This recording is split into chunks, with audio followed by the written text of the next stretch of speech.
Hey, this is Coach Pat with another episode of the 1 Minute Coach. And today I want to talk about disappointment and grieving. Have you ever had something really big in your life that you were really excited about and you really went for? Maybe it was a team you were on and you were going for a championship, or maybe it was a business idea and you plunked a whole bunch of money down and you really went for it, or maybe you were engaged to be married and then the thing didn't work out. The team didn't win the championship. The business failed. The marriage got called off, or the wedding rather got called off. There's huge disappointment to that. And when we hit those moments of huge disappointment, those are real turning points in life.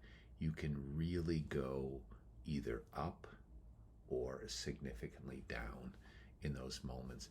And to me, part of being able to handle those moments well is understanding fully the concept of grief. We normally think of grief like, oh, somebody died, we're grieving.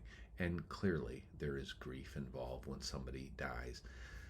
But grief also happens when we experience any kind of significant loss, right? Where we really went for something in life and it didn't work out and we're disappointed.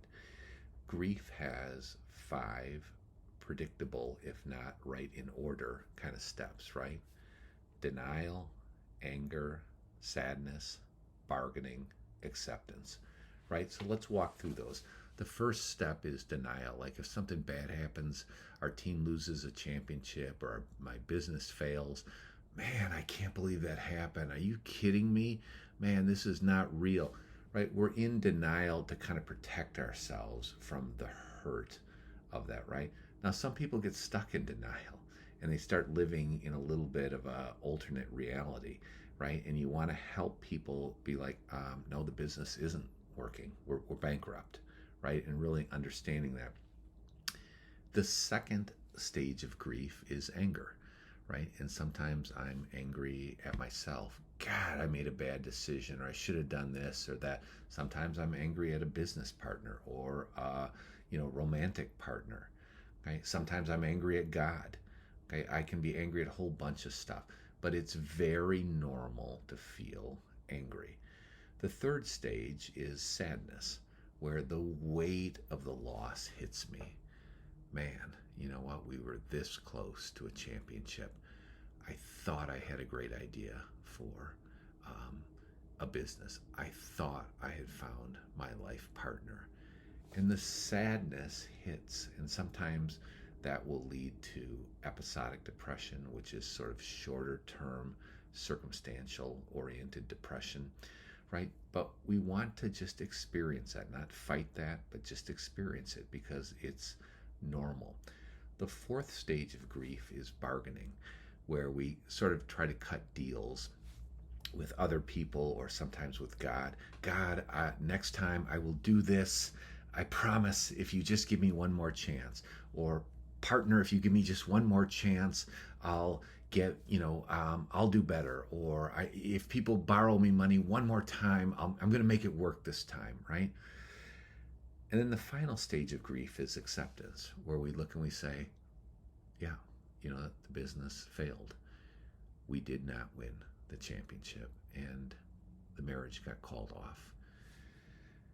And when we get to that level of acceptance, that is what allows us to move on.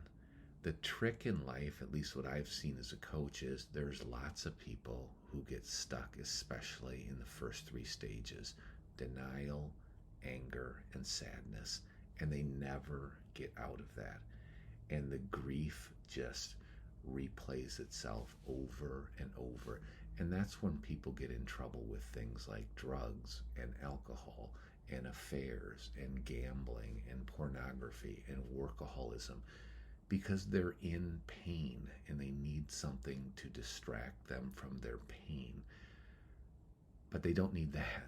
What they really need is a coach or a counselor to help them work through their grief. If we can work all the way through the grief, and there is going to be some pain, and that's normal, and that's okay. if we can get all the way to that stage of acceptance, that's where we have a chance to really springboard and grow in life. That's it for today from Coach Pat, and I'll say to you, keep going and keep growing.